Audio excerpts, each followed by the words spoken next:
Hey, mes paroles valent cher. Salut à tous. J'espère que vous allez bien. Le chairman pour vous servir. Les Guzney m'appellent le chair, les Fimbi 500, mais les deux sont corrects anyway. Sarcel représentant, Sekt Abdoulaye évidemment.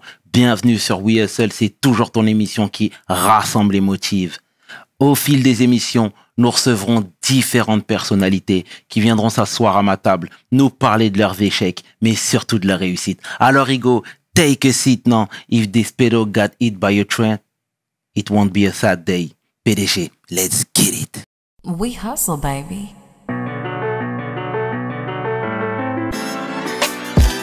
The chairman. We hustle, baby. The chairman. We hustle, baby. Le chairman. De retour sur We Hustle et aujourd'hui je suis vraiment fier, honoré de recevoir l'incontournable Karl Zero. Take a seat. Salut Karl. J'ai l'impression d'être une légende là quand tu me parles comme ça. Toi, ben, si, t'es une légende. Ah, ça va, non, c'est Rocky la légende. Moi, attends. En tout cas, tu dénonces et tu nous fais du bien. Clairement, c'est important. Je parle, j'ouvre ma gueule, je sais faire que ça. Et c'est déjà beaucoup.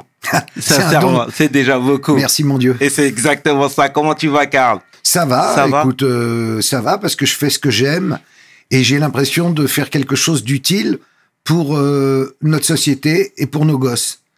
Ça m'est venu... C'est une longue histoire, en fait, ce combat contre la pédocriminalité. Au départ, j'étais comme tout le monde, j'y prêtais pas trop attention, n'ayant pas moi-même été abusé enfant. Je savais que ça existait, ça me choquait, mais sans plus. Et puis, il m'est arrivé une affaire où vraiment j'ai compris qu'il y avait un vrai problème.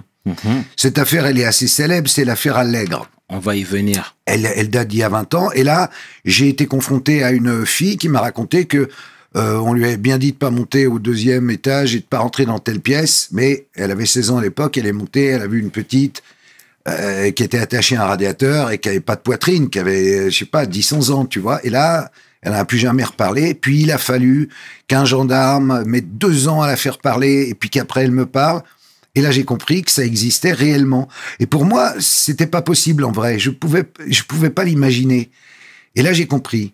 Après, ça m'a coûté chaud. Ils m'ont viré de Canal, machin. Bon, on va y venir. Mais là, je suis devenu un warrior et un bandit. Un scélérat. Et un mec qui fait. C'est fini. T'as plus ta carte. Tu sors du système. Tu dégages. Mais tu sais, ici, on a l'habitude de retracer le parcours de prime abord. Clairement. Toi, tu disais ici et là que tu n'étais pas forcément doué pour l'école. Non. Non, j'étais une forte tête. C'est-à-dire, je mettais tout en doute. J'aimais pas que les adultes aient la science infuse et nous obligent à croire des trucs, alors que tu voyais que parallèlement, c'était des clampins, quoi. Enfin, je sais pas. Moi, quand j'étais un enfant, c'est marrant. Maintenant, je suis un enfant, mais quand j'étais un enfant, j'étais un adulte. C'est-à-dire, j'étais intelligent, je comprenais les choses très vite. Et j'aimais pas qu'on m'impose des trucs. Si un truc me faisait chier, je voulais pas le faire. Mais pas méchamment, si tu veux. Et puis j'aimais faire le con aussi. Beaucoup. Mais t'as des restes, hein? Beaucoup, ouais. Non, mais j'aimais déconner ou faire le meneur de classe, tu vois, pour foutre la merde. On avait détruit l'école avec des ballons, toutes les vitres, enfin, des conneries, tu vois. Où est-ce que t'as grandi? Dans un très beau quartier, dans le 7e arrondissement de Paris. Quartier chic s'il en est. Malheureusement, de parents désargentés. Donc, c'était Canada Dry. On avait, mais en fait, on n'avait pas la thune. Mais on était quatre frères dans un petit appart. On allait dans une école catholique et on avait en fait une vie de gens pauvres, même si on maintenait le standing, parce que dans ces familles-là, ça se fait pas d'être pauvre, tu vois. Mes parents étaient des universitaires et étaient des gens, finalement, comme on dit, des rêveurs, tu vois, mais ils étaient très intelligents, très cultivés. Ils m'ont beaucoup apporté. J'ai pas eu une enfance malheureuse, mais j'ai pas eu une enfance heureuse non plus. Parce que j'avais l'impression que quand j'avais 8 ans, j'avais l'impression que j'en avais 40. Et donc, c'était très compliqué pour moi. Heureusement, il y avait la déconnade. Mais même à l'école, si tu veux, comme j'avais pas les moyens, les autres le voyaient, quoi. Tu vois, quand c'est la 3e année que t'as le même pantalon et le même pull, tu passes un peu. Mais je peux pas pleurnicher, tu vois. C'était quand même dans le 7e, il y avait les Champs de Mars. On pouvait se promener aux Champs de Mars et voilà. Mais j'étais pas heureux d'être enfant. J'avais pas envie d'être enfant, en fait. J'avais envie d'être dans l'action, moi. Mais quand tu dis qu'à 8 ans, tu faisais 40 ans, limite, hein. Mais c'était pourquoi? T'avais trop de responsabilités? T'avais déjà pris conscience de certaines choses de la vie?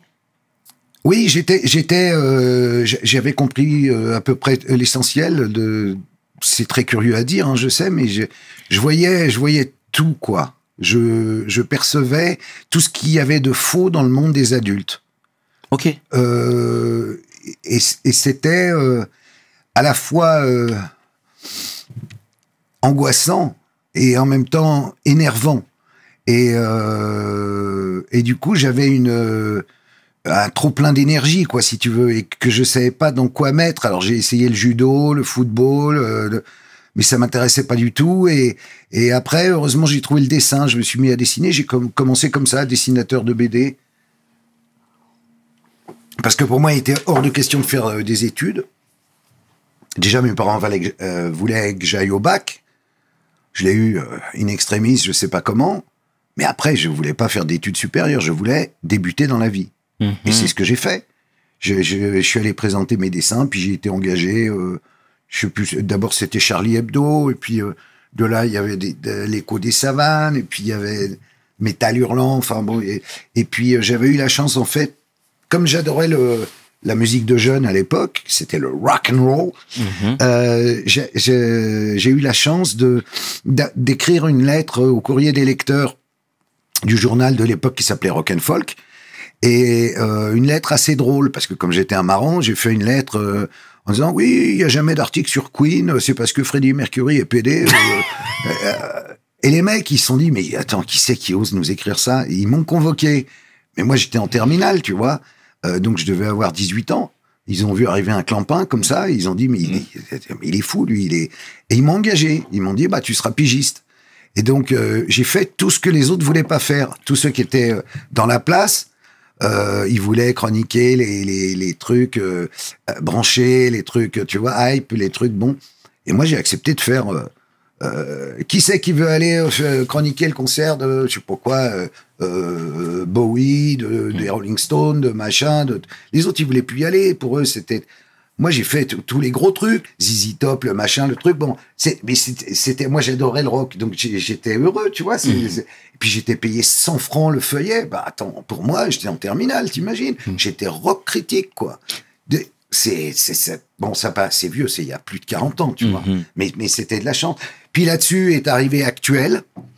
Donc, Actuel était un journal dirigé par un personnage absolument extraordinaire qui s'appelait Jean-François Bizot, et qui avait le premier compris que le monde, à ce moment-là, tout début, fin 79, début 80, 81, le monde change, et toutes les cultures doivent s'interpénétrer et créer. Alors, parallèlement, il a créé Radio Nova, où je me suis retrouvé immédiatement, avec la sono mondiale, donc on était les premiers à passer des trucs africains, machin, tu vois, la rumba zaïroise, tout le monde nous regardait en disant mais ils sont pas bien, et nous on adorait ça et tout, et on commence à faire une émission avec celle qui allait devenir mon épouse, Desiderata, une émission de déconnade avec des sketchs et tout ça, tu vois. Puis parallèlement, je faisais journaliste dans Actuel, le journal, donc je faisais des reportages. Mais on est très très loin je raconte ma vie là. Mais c'est très bien, mais c'est ce qu'on veut entendre, nous. Continue. Ah bon, c'est très bien. Je vais te raconter ma vie.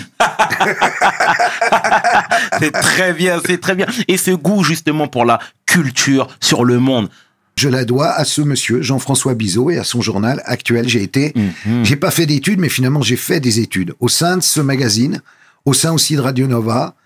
Et on a eu la chance, puisque c'est le début des années 80 aussi, d'être dans un Paris qui bougeait vachement, et où arrivaient des tas de gens que personne connaissait, mais qui allaient tous devenir, dans leur genre, des stars. Donc ça, c'était très impressionnant, mais rétrospectivement, c'est très impressionnant, parce qu'on a fait partie d'une espèce de mouvement où on voyait débouler, je sais pas, aussi bien Rita Mitsuko que, mais on était copains, enfin si tu veux, je sais pas tout à l'heure on a évoqué Joey Starr, ça c'est un peu plus tard, mais Joey Starr c'était Didier, en fait il branlait rien, il tenait le mur, et comme moi j'avais été engagé à Nulle part ailleurs au début sur Canal, et que je faisais des sketchs. Dès qu'on avait besoin d'un blackos qui tenait le mur, on appelait Didier. Didier, il était content parce qu'il avait lui filer un peu de pognon. Et une amitié est née. Et elle dure. Tu vois, on s'est ouvert, on s'est tous ouvert la route en même temps, tu vois. Entre le monde de la bande dessinée, du rock, puis du rap, puis enfin, si tu veux, de cette culture métissée, on a vraiment créé quelque chose, je crois, à ce moment-là. Et qui a donné, au fond, Canal+. Parce que Canal+ était l'héritier. En fait, Bizot, il savait trouver des mecs, des talents, ou des filles, mais des talents. Et il les envoyait à De Greff, qui était le patron des programmes de Canal+. OK ? Et c'était aujourd'hui, vu d'aujourd'hui, ça paraît la voie royale. En vrai, c'était pas la voie royale. On était une énorme bande de branleurs, mais intelligents, drôles, capables, journalistes, tu vois. Et à l'arrivée, ça a donné ce qui a fait l'explosion de Canal+. Et aussi la possibilité sur Canal+, au départ, où on avait carte blanche, vraiment. D'accord. Si tu veux. Carte blanche, on faisait ce qu'on voulait. Mais des coups, on était drôle, des coups, on n'était pas drôle. tu rentres en quelle année chez Canal ? 87. Ok. 87. D'accord. Entre-temps, donc, j'ai fait du journalisme de presse écrite. Et la Radio Nova. Moi, je t'ai découvert sur Canal+. Plus tard. Plus tard, exactement. Je t'ai découvert plus tard dans le vrai journal. Ah, le vrai journal, là, c'était différent. Exactement, c'est là où je t'ai découvert. Après 7 ou 8 ans de sketch dans Nulle part ailleurs, on s'appelait les fantaisistes buccaux, tu vois, avec Albert Algou, avec Decaune, avec machin, bon. Moi, j'en pouvais plus. J'en pouvais plus parce que mes sketchs, c'était toujours des sketchs politiques à message.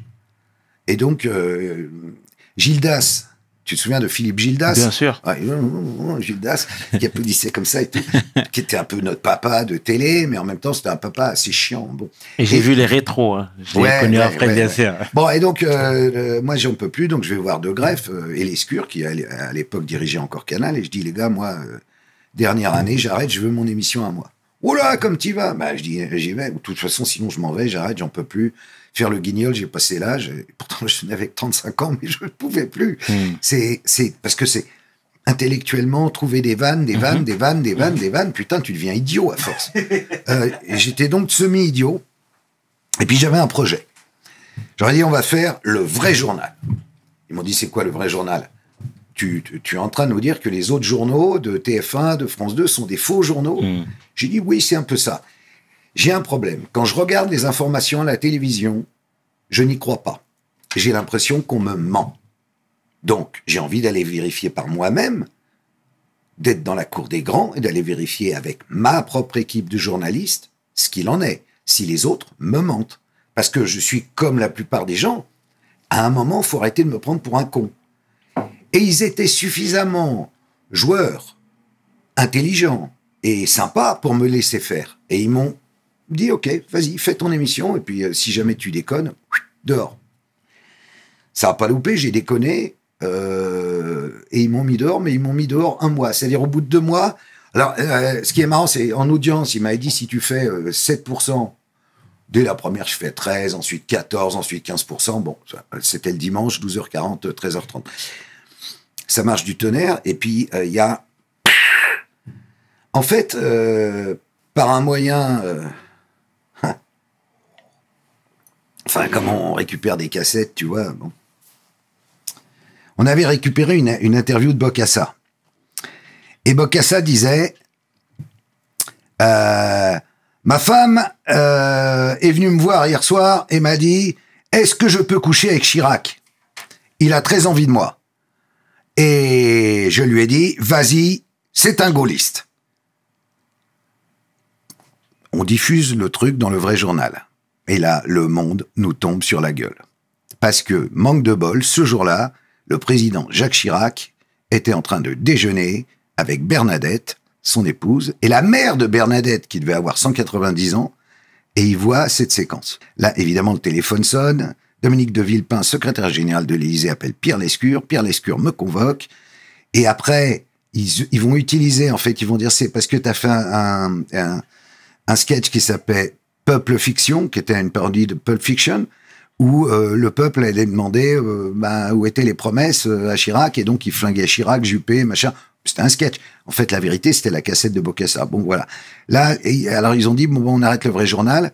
Et là, De Greff, vis-à-vis de Lescure, a été très courageux. Il a dit, on n'arrête pas, on l'arrête un mois. On l'arrête un mois. Alors, t'es puni pendant un mois. J'ai été puni un mois. Après, ça a duré 10 ans. Donc, finalement, tu vois. Eh ben, c'est très bien ce que tu nous racontes, Karl, c'est très bien. Mais tu vois, encore une fois, je t'ai dit, moi, je t'ai découvert dans le vrai journal où il y avait ce côté satirique. Ça passait le dimanche, les dimanches, hein, clairement. Où moi, j'aimais beaucoup le ton, j'aimais beaucoup ce que tu incarnais, pardon.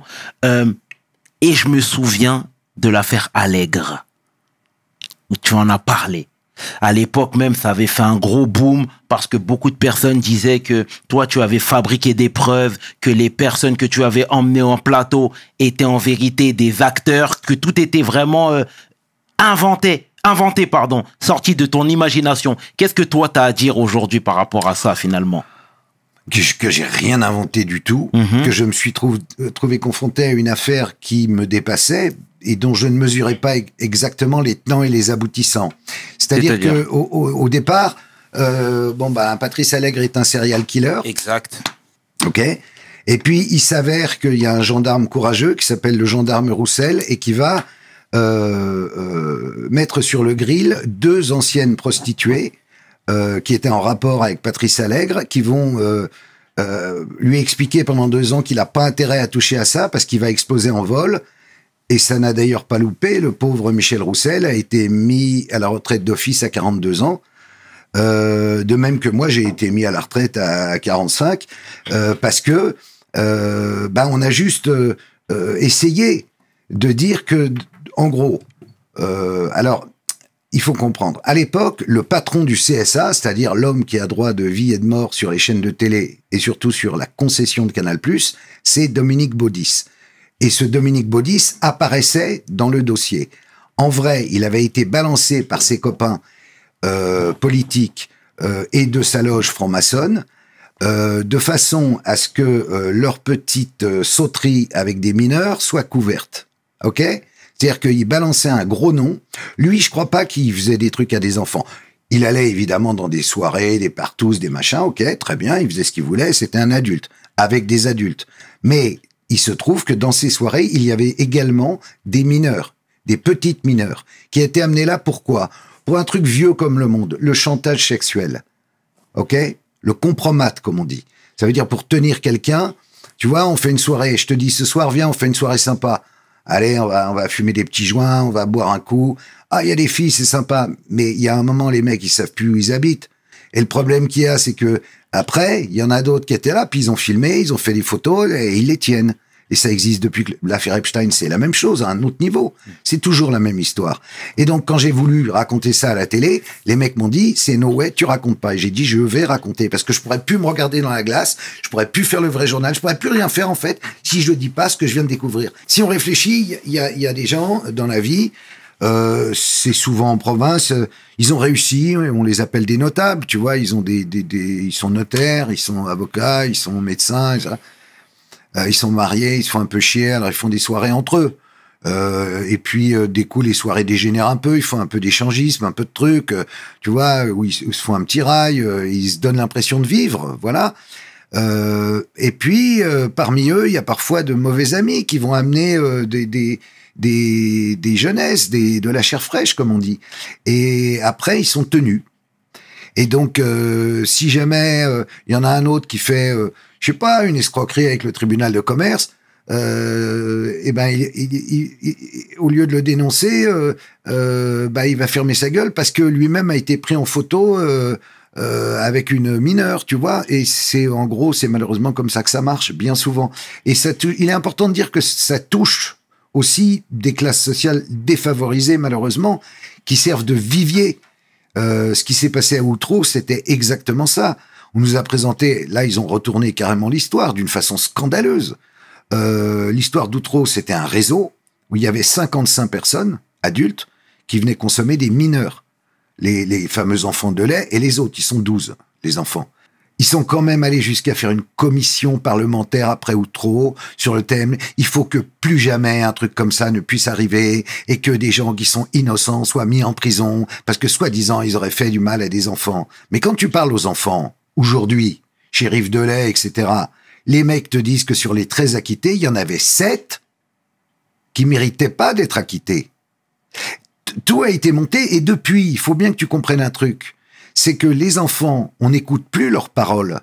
Quand ils se retrouvent face à un juge, on dit « Ah bah c'est comme à Outreau, on va faire encore un nouveau Outreau. » Il faut faire gaffe. Donc un enfant peut pas inventer « Papa, il a sorti son zizi, il me l'a mis dans la bouche. » Un gosse invente pas ça.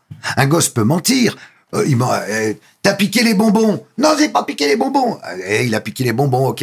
Mais il invente pas des trucs comme ça. Et depuis Outreau, on n'écoute pas la parole des enfants. Ce qui fait que les tribunaux sont engorgés littéralement de plaintes auxquelles on donne pas suite. Ou alors, quand ça va jusqu'au bout, on se retrouve avec, comme l'autre fois, le mec, il est juge, récemment. Le mec est juge. Il met aux enchères sa petite fille de 12 ans sur Internet. Il se fait choper. Il a pris que du sursis. Il est juge. On vit où? Donc, à tout niveau. Donc, je me fais jeter de Canal et je me dis, qu'est-ce que je pourrais faire? Et là, on me propose de faire une émission de faits divers. Je dis, oh, ça c'est un destin. Ça, c'est un destin. Donc, je vais faire des faits divers. J'ai fait 120 docs de faits divers qu'on peut retrouver sur ma chaîne. Et ces docs, c'était bien souvent des histoires de pédocriminels. Parce que c'est le sujet qui me taraudait, qui m'intéressait, où je voulais en savoir plus, comprendre, rencontrer, parler aux victimes, aux proches de victimes, au moment qu'ils cherchent toujours leur fille, etc., ou leur fils. Et petit à petit, sans m'en rendre compte, je suis passé de mecs marrants des années 80, puis de mecs de Canal+ des années 2000, à mecs sérieux, qui tout d'un coup a une cause. Mais je vais rebondir, excuse-moi de te couper, Karl. À l'époque, justement, les prostituées en question avaient dit de toi que tu les avais payées. Non, ça s'est pas passé comme ça. C'est ce qui est ressorti. Non, ça c'est ce qui est ressorti dans la presse. Dans la réalité, alors c'est très simple, l'histoire de les payer, je les ai absolument pas payés. J'avais 2 journalistes qui travaillaient pour une agence qui s'appelle CAPA. Agence qui a pignon sur rue largement.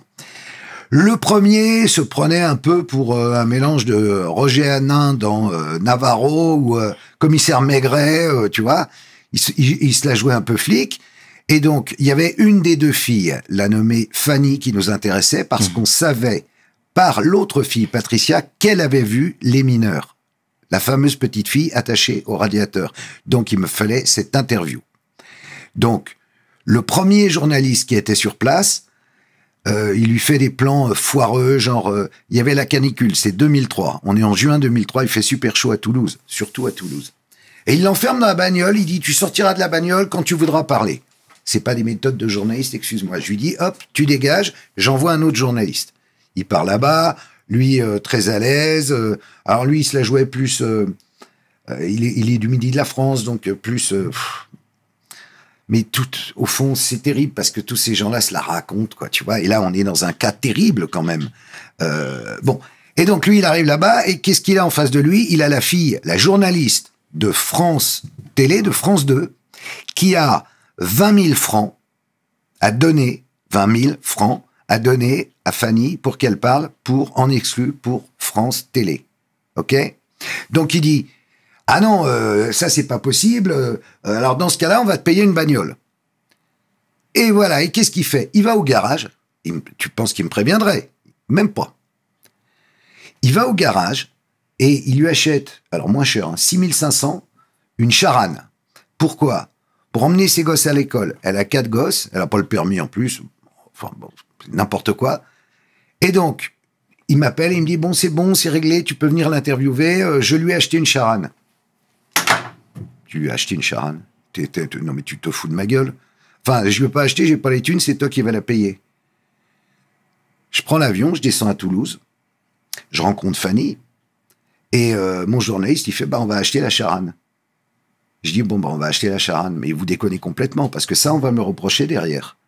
On dira que je paye le témoignage de quelqu'un alors que je sais que cette personne dit la vérité. Oui, mais je pouvais pas faire autrement. Il y avait les 20 000 euros, les 20 000 francs de... j'ose pas dire son nom, de la journaliste de France Télé. N'oublie pas qu'à la même époque, sur TF1, sur ces fameuses ex-prostituées, elles sont tous les soirs masquées dans le journal de TF1. Tout le monde est sur le coup. Donc, je dis, bon, bah, on trouvera une manière de s'en sortir habile. On dira que c'est un avaloir sur un livre avec Fanny. En fait, mais là, évidemment que je fais une connerie, mais c'est pas une connerie que j'ai décidé moi. Pour moi, ce qui compte, c'est de pouvoir diffuser en l'antenne le témoignage de cette fille parce que je sais qu'il est vrai. Et que je veux que la France sache. Je suis donc dans mon rôle. En même temps, évidemment, je suis content, j'ai un scoop. Je suis journaliste à l'époque, tu vois, et on est 12, on est en phase de rédaction, ils sont 200. Tu vois, donc il y a aussi ce combat-là. Il faut pas gommer cet aspect-là, ce côté spectaculaire, Bien sûr. qui est peut-être ridicule, mais qui en même temps, dans une cause comme ça, est très important. Donc, et à ce moment-là, évidemment, il y a des tas autour de moi, il y a des tas de garde-fous qui me disent, non mais arrête, on arrête tout, on dit pas. Je dis, mais on peut pas ne pas dire. Il faut dire. C'est très important. Qu'est-ce qu'elle est devenue, cette petite fille? Elle est où? Qu'est-ce qui se passe? Voilà exactement. Donc, quand on a dit, il paye, bah, c'est vrai qu'on a acheté une charane à cette fille, mais les autres, ils voulaient filer. Tu sais, en fait, ce que les gens comprennent pas aussi, c'est que à cette époque-là, la télé, c'était un milieu où il y avait vraiment du pognon. Et par exemple, je me souviens de l'affaire du bagagiste de Roissy. Donc, j'avais réussi à le joindre. Bon, les gens chercheront sur Internet. Bon, là, un mec accusé à tort d'être un islamiste, machin, bon. Et je négocie avec lui, avec son frère, je négocie l'interview. Et là-dessus, il y a Ardisson, il passe derrière, il lui file 20 000 boules et hop, terminé. Et il était chez... Donc, quand c'était pas Ardisson, c'était Fogiel. Ils payaient tous, tout le monde payait, tout le temps. Tout le temps. Donc, mais là, je touchais un truc. Quand c'est le bagagiste de Roissy ou machin, et tout le monde ferme les yeux. Quand il s'agit de dire, voilà, dans la haute société d'une ville, de province, il y a des soirées où ça dégénère. Alors, ils font du SM, du SMR, du machin, ils font ce qu'ils veulent. Ils sont grands. S'ils veulent bon, pardon, je vais être vulgaire, ils font ce qu'ils veulent. Mais pas un mineur. Et ça, il faut le dire. Il faut le dire. Et donc, voilà. Mais tu savais qu'à partir de ce moment-là, tu étais dans l'œil du cyclone? Je l'ai compris très très vite. Je veux dire, j'ai été l'œil du cyclone. Pour moi, il a duré longtemps suite à ça. Les gendarmes m'ont convoqué. Moi, j'étais en Normandie. Ils m'ont téléphoné. Ils m'ont dit, vous rappliquez immédiatement à Toulouse. On va vous foutre en garde à vue. Alors, je dis, ok, très bien, j'arrive. Et je pars avec mon avocat. Il me dit, alors évite la ceinture et mets des mocassins, les lacets, machin. Tu vas y aller direct. Et j'ai été entendu directement à l'aéroport par les flics, par les gendarmes. Gendarme que par Michel Roussel, qui avait été viré entre-temps de la gendarmerie, puisqu'il avait fait parler les filles, je savais qu'ils n'étaient pas de mon côté, ces gendarmes-là. Parce que dans la gendarmerie, il y a une hiérarchie, et à un moment, c'est elle qui décide. On arrête l'affaire ou on continue l'affaire. Là, ils avaient clairement décidé d'arrêter l'affaire, ils avaient muté le pauvre gendarme Roussel, et je savais que j'allais passer un mauvais quart d'heure, mais j'avais des arguments que je viens de t'expliquer. Les mecs m'ont écouté, ils ont noté, ils ont dit, bon, bah, vous pouvez rentrer chez vous, hein, merci, on va pas vous emmener à la brigade. Je suis rentré chez moi. Et après, j'ai eu 9 ans de procès. 9 ans. À chaque fois, j'étais mis en examen. À chaque fois, j'étais blanchi. À chaque fois, remis en examen. Toujours par Baudis, par machin, par l'autre, par le troisième. Et à chaque fois, et ça s'est terminé en correctionnel et j'ai gagné. Et voilà, fin de l'histoire. Mais évidemment, après, toutes les portes se sont fermées. Parce que j'étais le mec par qui le scandale arrive, qui raconte un truc qui n'existe pas. Les partout, c'est pas vrai. Les réseaux, c'est pas vrai. C'est des fantasmes de journalistes. Mais moi, j'ai pas ce fantasme-là, excusez-moi. Hein. Donc...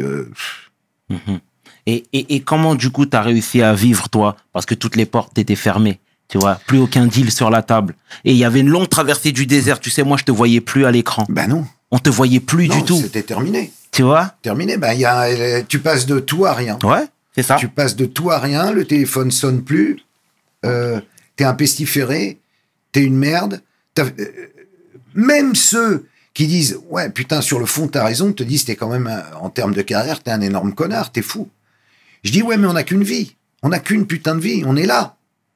Si tu vas pas au bout, alors, t'es quoi? T'es quoi en vrai? Moi, je suis croyant, hein. Donc ça joue beaucoup.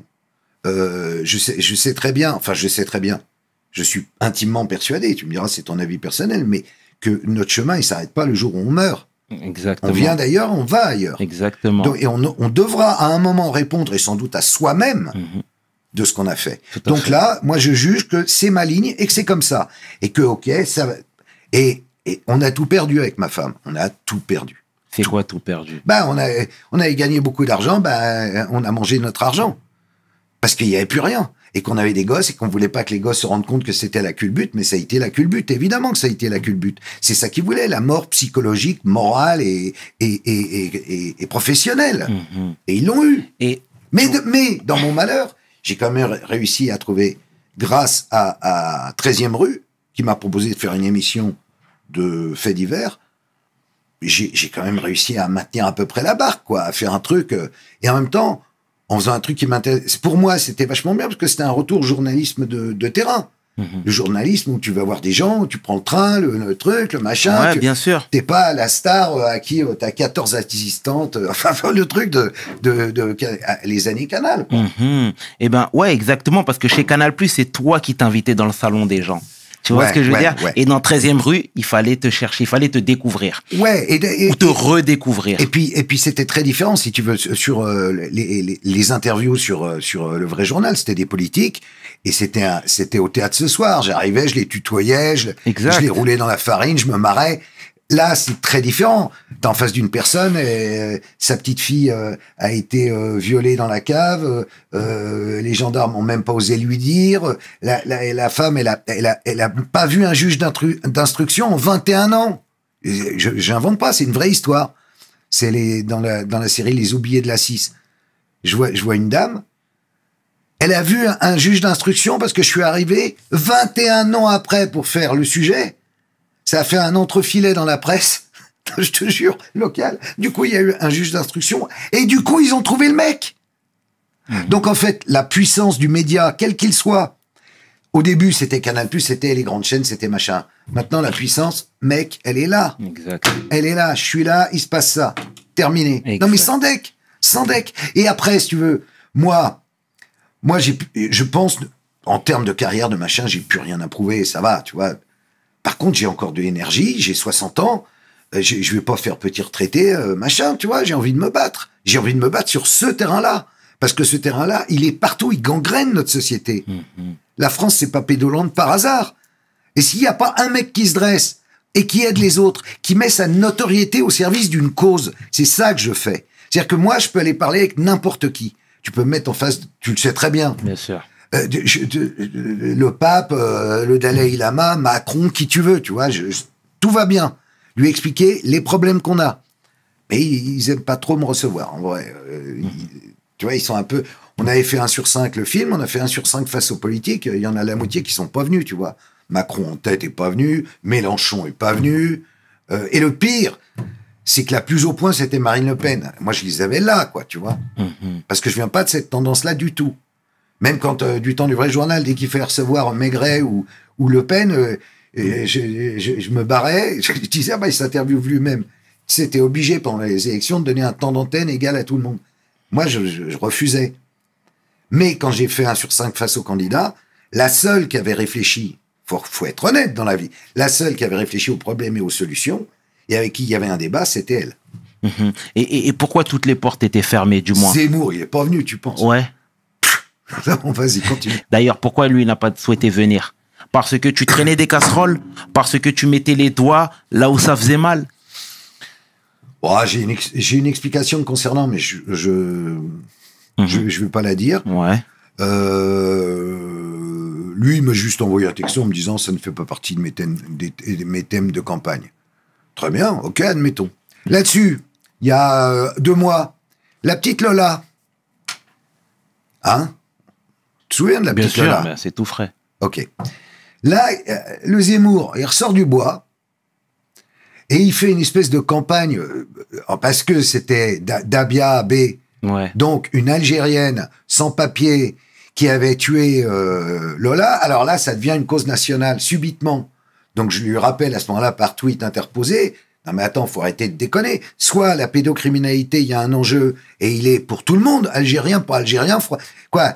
Quand c'est Fourniret, tu bouges pas une oreille. Quand c'est Lelandais, tu bouges pas une oreille parce qu'ils ont des noms français. Mais par contre, quand c'est Dabiabé, tu bouges une oreille. C'est pas normal. En plus, l'affaire Lola, à mon avis, elle est pas finie. Parce que moi, je crois pas, perso, à une fille de 24 ans, soi-disant SDF, mais en fait Instagrammeuse, machin, tu vois, qui fait un crime rituel, en mettant un 0 et un 1 sur les pieds, toute seule. Et pour le plaisir. J'y crois pas. Moi, je pense qu'ils étaient plusieurs. Je pense que, alors les flics travaillent, ils veulent rien dire, elles les sont. Mais moi, je le sens pas. J'y crois pas. En tout cas, mettre ça sur le terrain, faut quand même, mettre ça sur le terrain du fait que, ouais, elle est algérienne, alors, bon, enfin, ou alors même, admettons, tu sais ce que c'est les enfants zouris. Bon, ça peut être une histoire d'enfants zouris, mais elle est pas toute seule. La fille, elle est pas toute seule, c'est pas possible. Et t'as répondu? Zemmour? Ouais. Oh, tu parles. Non, mais il considère que je suis un malade mental. Ouais.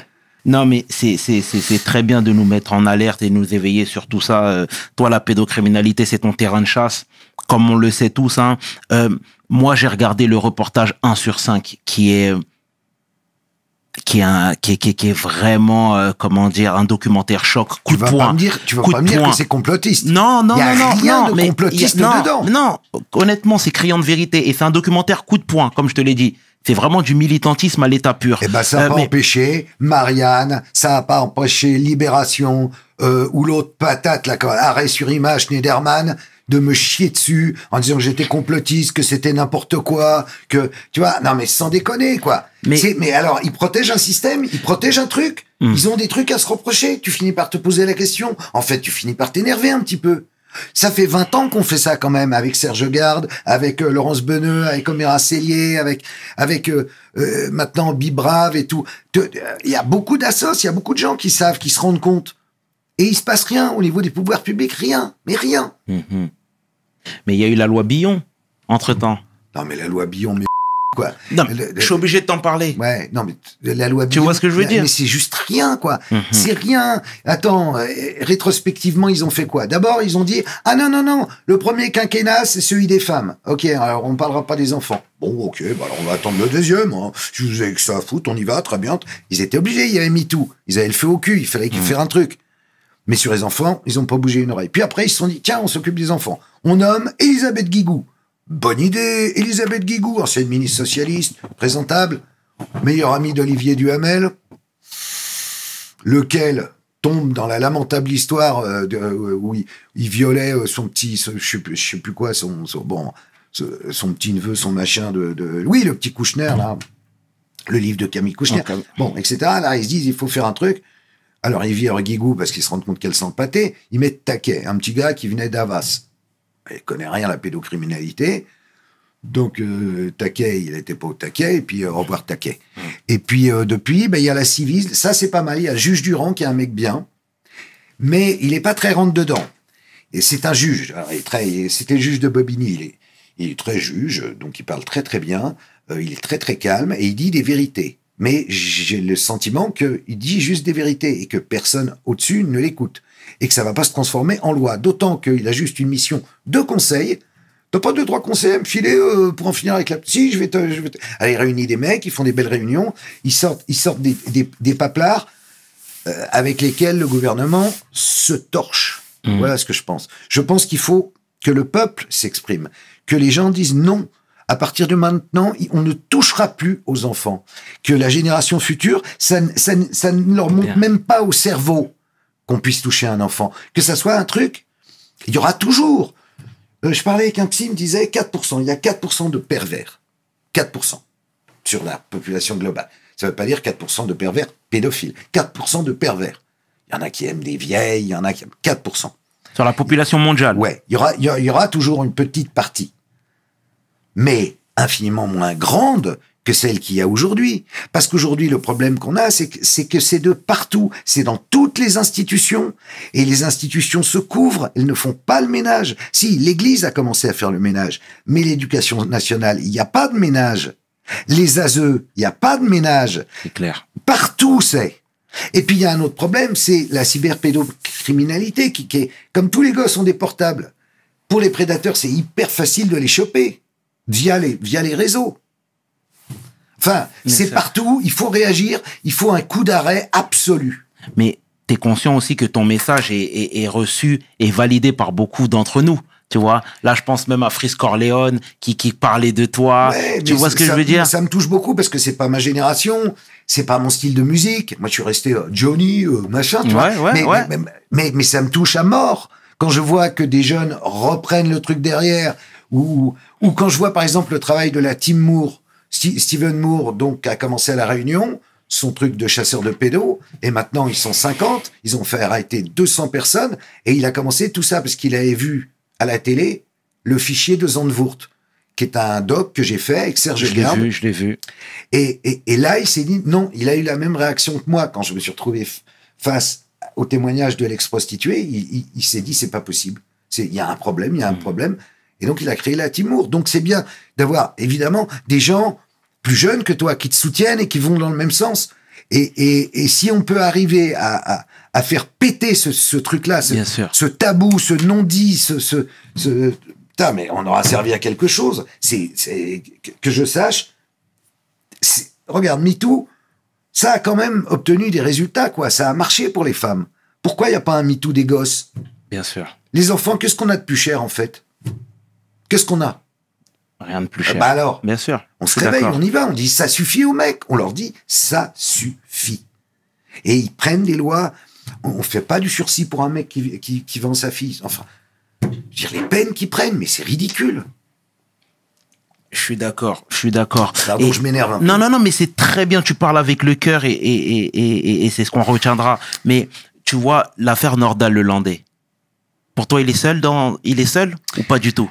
Non, il est évidemment, il est pas seul. Mais quand je dis ça, je me fais traiter de fou, de complotiste, de machin. Le Landais, c'est un petit dealer, c'est un petit voyou, et c'est un petit revendeur de ce qu'il peut revendre. Le Landais, je note que il y a deux aspects. Il y a l'aspect serial killer. Il a pris pour Maëlys et puis pour le petit caporal Noyer. Il y a quand même une bonne quinzaine de cas où il est probable que c'est lui. Mais bizarrement, ils ont arrêté les enquêtes en disant oh ben non. D'abord, ils en avaient trouvé une soixantaine, puis ils ont réduit donc à 14, je crois, et puis ils ont tout abandonné. Quand je te dis c'est un petit revendeur, pour moi, Maëlys, c'est pas pour sa consommation personnelle. Je suis désolé, je n'y crois pas. Pourquoi? Parce que qui y tue? Ou quels sont les cas où la cellule, ils avaient créé une cellule Ariane pour ça, les gendarmes, ou les flics, je sais plus. 14 mecs. C'était clairement un homosexuel qui aimait les garçons, mais pubères, quoi. Des garçons, disons, de 17, 18 jusqu'à 40 ans, dans les gens dont on se dit potentiellement il les a tués. Alors on dit, oui, mais la preuve qu'il était pédophile, c'est qu'il a fait des photos de ses petites nièces endormies. Ce qui est absolument vrai. Mais qu'est-ce qu'il voulait en faire de ces photos? En fait, il n'a pas violé ses petites nièces. Elle dormait, et il a soulevé la culotte, il a fait des photos avec son portable. Ok, après il a bazardé son portable. Qu'est-ce qu'il voulait faire de ces photos? Peut-être les vendre, peut-être. Moi, je suis désolé, malgré le procès Maëlys, je ne suis pas du tout convaincu, et toujours pas, qu'il ait agi pour lui-même. Je pense que c'est un plan d'enlèvement qui a mal tourné. Je pense qu'il a pris la petite pour l'amener quelque part à quelqu'un, et que la petite a gueulé, il s'est passé un truc, il lui a mis une mandale et elle est morte. Et là, il s'est débarrassé du corps. Mais je ne crois pas que c'était pour son usage personnel. Je n'y crois pas une seconde. Et ton explication peut s'entendre et elle tient la route pour être transparent avec toi, mais pourquoi il ne parle pas des personnes qui l'ont mandaté? Parce que s'il parle des personnes qui l'ont mandaté, au lieu d'être bien tranquille en prison, où il a même eu droit récemment à des relations sexuelles, ce qui est quand même, on l'a quand même trouvé dans sa cellule en train de faire l'amour, je veux dire, il est super. Le mec, il est tranquille, il est bien. Ça va pour lui. Sans déconner. S'il parle il va mourir. Il va mourir. Que ce soit en prison ou hors de prison. Non, mais c'est, voilà, tu vois, moi, si on parle de serial killer, ils nous ont fait le truc à l'envers avec Dutroux. Ils nous l'ont fait à l'envers avec Fourniret. Ils nous le font à l'envers avec le Landais. C'est-à-dire, ils nous expliquent toujours l'histoire du grand méchant loup, qui est tout seul, qui est le prédateur isolé, qui surgit au coin d'un bois et enlève des enfants. C'est l'ogre. Ils nous racontent un conte de fées. Ça n'existe pas. Si, il y a des mecs qui ont des pulsions, bien sûr. Ou Patrice Allègre, c'est des pulsions. Mais ils peuvent aussi, à côté, avoir un peu de business. Il faut bien qu'ils vivent, ces gens-là. OK ? Donc, ils se repassent des tuyaux, ils s'entraident, ils se connaissent. Et ils connaissent d'autres gens au-dessus d'eux qui profitent de cette chair fraîche à laquelle ils ont accès. Tu me suis ? Donc, pourquoi vouloir à chaque fois endormir l'opinion en disant « Ah non, mais c'est des gens très très méchants et on les déteste et on va les mettre en prison pour très très très longtemps et ça n'arrivera plus jamais. » Mais évidemment que si, ça arrivera. Ça arrivera parce qu'on ne veut pas dire la vérité entière et complète de ces histoires-là. À chaque fois, ce sont des affaires qui sont plus ou moins étouffées. J'ai l'impression qu'il y a no calcul maintenant dans ce que tu fais. Tu vois ce que je veux dire ? Tu parles avec le cœur et peu importe les conséquences. Il faut que les choses soient dites. Il est temps que les choses sortent. Il y a eu un tabou absolu depuis la nuit des temps là-dessus. On doit... Moi, je suis pour un monde meilleur. Je suis pour que les choses évoluent dans le bon sens. Il y a tout qui merde, ok, mais le plus important, là où ça doit pas merder, c'est sur les enfants. Parce qu'un enfant qui a été violé, abusé sexuellement, maltraité, tu en fais une personne qui sera toute sa vie malheureuse. Elle prend perpète, cette personne-là. Son agresseur, il prend rien. Il prend du sursis, il prend 3 ans de prison. C'est tous ces gens-là. Ces gens-là, c'est quoi ? C'est la France, c'est le monde de demain. Ces gens-là, si on n'y pense pas maintenant, ça fera quoi plus tard ? Pense à un truc, tu vois. Est arrivé un truc qui n'existait pas quand j'étais jeune. Le porno sur Internet. Les gosses, ils regardent ça. Donc les mecs, ils s'excitent avec des trucs, et puis il faut toujours plus fort pour les exciter. Et maintenant, les prédateurs de petites filles, c'est des mecs qui ont entre 20 et 25 ans.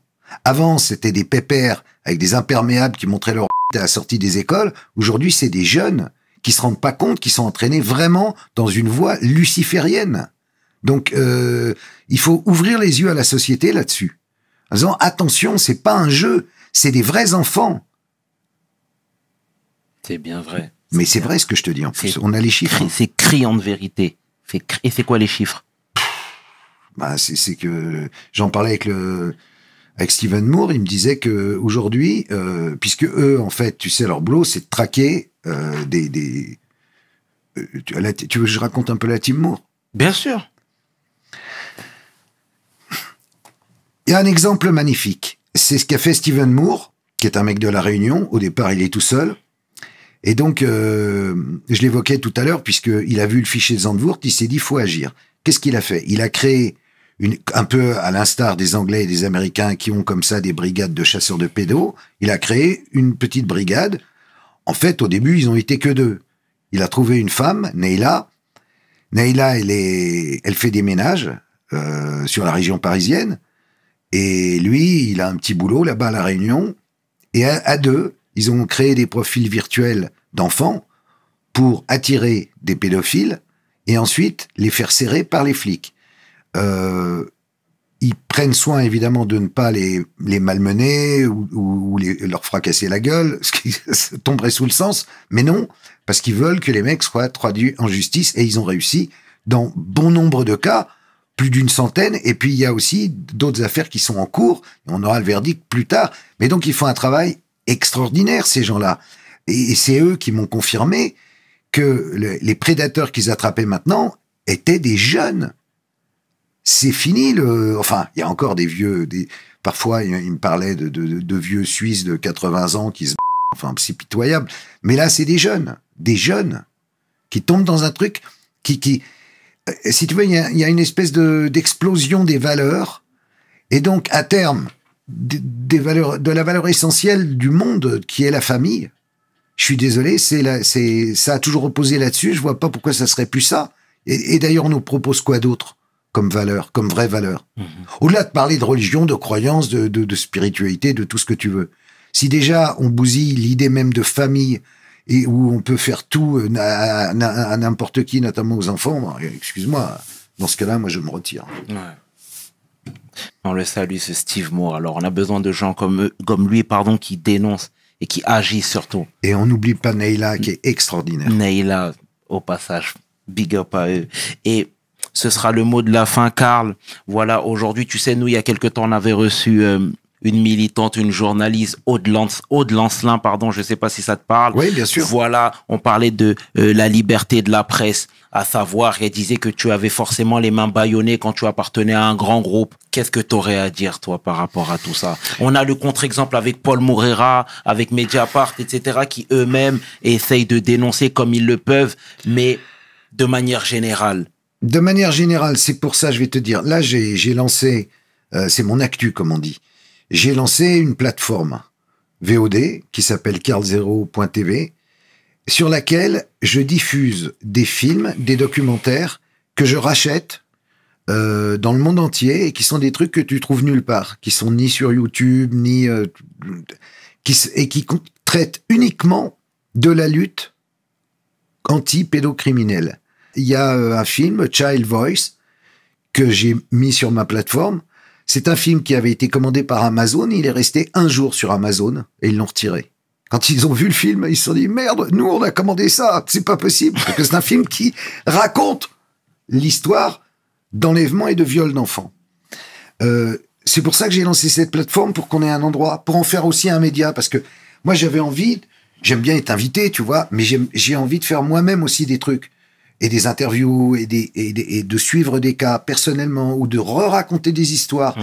Donc là, je suis en train de préparer une série sur Dutroux, sur l'affaire Dutroux, la réalité de l'affaire Dutroux en Belgique dans les années 90, et le réseau Dutroux derrière, parce que Dutroux, là encore, n'était pas un prédateur isolé.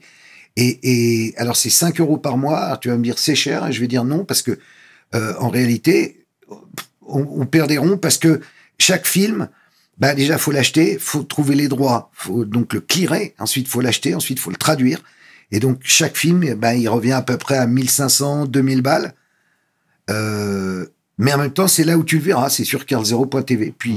Et puis, ça me fait un média, un autre média 100% indépendant, où je peux mettre le travail d'autres en avant, et en même temps, les aider à vivre en filant un peu de pognon, tu vois. Alors, il y a aussi pas mal de films français, mais il y a aussi, on a des Allemands, des Italiens, des Espagnols. On a plein de trucs, en fait. On a... Voilà, il faut que les gens aillent jeter un œil là-dessus, carlzero.tv. D'accord. C'est ma promo, ma petite promo. Bah, c'est très bien, c'est très bien. Mais bon, voilà, c'est une plateforme, mais c'est un grand mot, plateforme. Hein. On a 2500 abonnés pour l'instant, donc... Bon, bah, c'est très bien. En tout cas, Karl, sincèrement, au nom de toute l'équipe, nous te remercions. Merci. Sincèrement, d'avoir fait le déplacement, de nous avoir parlé de ce fléau, ce problème. Je t'avais promis que je viendrais, je suis venu. Eh ben, t'as qu'une parole. Et ça fait plaisir. Merci à toi, Karl. Merci, Sherman. C'était le chairman. C'était le chairman. Exactement. Le chairman, les mecs. Qui 500. Tu peux inverser, les deux sont corrects avec l'homme que l'on nomme Carl Zero pour We Hustle. Mes paroles valent cher. Peace. We hustle, baby.